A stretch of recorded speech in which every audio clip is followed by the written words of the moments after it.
ইমানের মিষ্টতা যখন অন্তরের সঙ্গে মিশে যায় তখন মানুষ কিছুতেই আর ইসলাম ছাড়তে পারে না।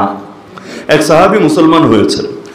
এখন তার মা, শুরুতে তার মা এবং অন্যান্য আত্মীয় স্বজন মিলে অনেক নির্যাতন করেছে, কিন্তু দেখে নির্যাতনে কোনো কাজ হয় না। এক পর্যায়ে ভাবলো যে নির্যাতনে যখন কাজ হয় না, ভিন্ন পলিসি গ্রহণ করি। সেই সাহাবীর মা এবার চিন্তা করছে যে মেরে মেরে ওকে দমানো যাবে না, কারণ পৃথিবীর বুকে মেরে মেরে কখনো আদর্শের পতন ঘটানো সম্ভব হয়েছে? তো সেই সাহাবীকে বলছে, দেখছে যে না, মেরে মেরে দমানো যাবে না, এবার ইমোশনাল ব্ল্যাকমেইল শুরু করলো। ইমোশনাল ব্ল্যাকমেইল বুঝেন? মা বলল, তুই যদি মুহাম্মাদের ধর্ম না ছাড়িস, আমি আর কোনো দানা পানিও মুখে দেব না, আমি ঘরের মধ্যেও থাকবো না, সূর্যের নিচে গিয়ে দাঁড়িয়ে থাকবো, মাথায়ও কোনো তেল সাবান কিচ্ছু দিব না, এভাবেই থাকবো থাকবো থাকবো যতদিন না আমি মরি, ততদিন না ঘরে ঢুকবো, না দানা খাবো, না পানি খাবো, এভাবেই আমি আত্মহতি দিব। শর্ত হলো তুই যদি মুহাম্মাদের ধর্ম ছাড়িস, বেঈমান হয়ে যাস, আবারও ঘরে ফিরে স্বাভাবিক হয়ে যাব। তাহলে যে কোনো পুত্র সন্তানের জন্য এটা কিন্তু অনেক বড় অগ্নি পরীক্ষা, কারণ একদিকে মা আর আরেকদিকে আল্লাহ এবং তার রাসূল, কি করবে? একসঙ্গে দুটো নিয়ে চলা যাচ্ছে না। এখন প্রায়োরিটি কোনটাকে দেবে? তো তারও দিলে কষ্ট লাগছে। তারপরে সে বলল, মা, তোমার যা মনে চায় তা তুমি করো, কিন্তু ঈমান একবার ভেতরে ঢোকার পর আমি আর ছাড়তে পারবো না। এবার যা বলা তাই শুরু করে দিল। গিয়ে খাওয়া দাওয়া তো বন্ধই, রোদের নিচে দাঁড়িয়ে থাকলো। কতক্ষণ? সেই সৌদি আরবের রোদ, তাও কতক্ষণ এটার ভেতর টিকতে পারে? এক পর্যায়ে বেহুশ হয়ে অজ্ঞান হয়ে পড়ে গেল। ঘরে যখন লোকে ধরাধরি করে আনলো, এবার সবাই গিয়ে ছেলেটাকে বোঝাচ্ছে, আরে পাগল, এত উগ্রতা দেখানোর কি দরকার আছে? যতই হোক তোর মা, মা গেলে কি আর মা পাওয়া যাবে? ডায়লগ আছে না একটা, মা গেলে কি আর মা পাওয়া যাবে? আকাম কুকাম করলে সমস্যা নেই, তওবা একদিন করে নেওয়া যাবে।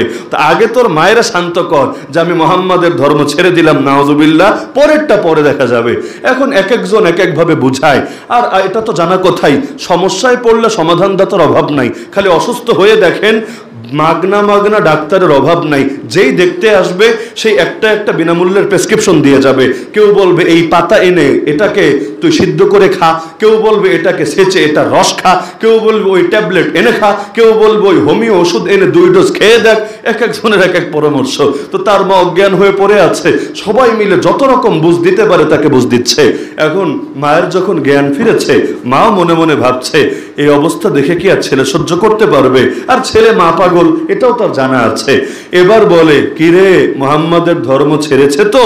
এবার কানে কানে গিয়ে বলে, মা, একবার কেন, যদি 10 বারও মরো, মরার পর যদি আবার জিন্দা হও, আর জিন্দা হয়ে বলো যে যদি মুহাম্মাদের ধর্ম না ছাড়ি আবার মরবা, আমি তোমার মরণ মেনে নিতে রাজি আছি, ইসলাম ত্যাগ করা মেনে নিতে রাজি না।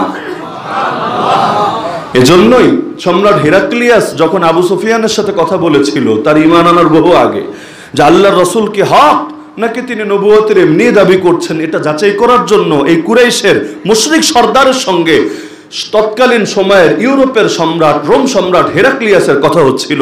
অনেকগুলো প্রশ্ন করেছিল। এর মধ্যে একটা প্রশ্ন ছিল যে মুসলমানরা কি ইসলামের উপর বিতৃষ্ণ হয়ে, বিরক্ত হয়ে ইসলাম ছেড়ে দিচ্ছে কিনা? সে বলছে না, যে এভাবে তো ইসলাম ছেড়ে দিচ্ছে না। শেষে গিয়ে জবাব দিয়েছে যে ঈমানের বিষয়টাই এমন, হিনা তুখালিতু বাশাশাতুল উলুব, ঈমানের মিষ্টতা যখন অন্তরের সঙ্গে মিশে যায় তখন মানুষ কিছুতেই আর ইসলাম ছাড়তে পারে না। তাহলে বলছিলাম, নবীর উপর ঈমান আনা ছাড়া মুক্তি পাওয়ার কোনো সুযোগ আছে?